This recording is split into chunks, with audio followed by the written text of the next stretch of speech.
lakini sisi tulikuwa watatu, safari hii tumesogea tena tumeenda kuwa wa pili. Kwa hiyo sasa tunataka tuongeze nguvu sasa.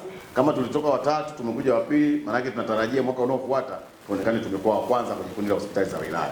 Na hiyo ndio tunalotarajia, lakini vile vile tuendelee kuimarisha utoaji wetu wa huduma na kuhudumia wananchi wetu wa halmashauri ya wilaya ya Chunya.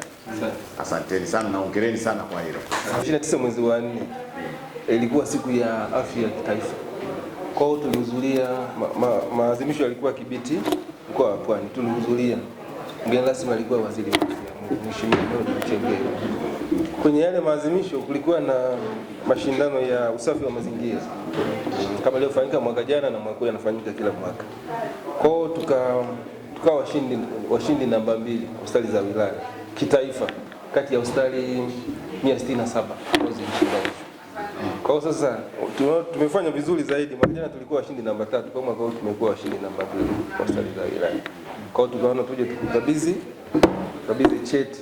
Hii cheti tuzo iliambatana na shilingi milioni 2 na cheti shilingi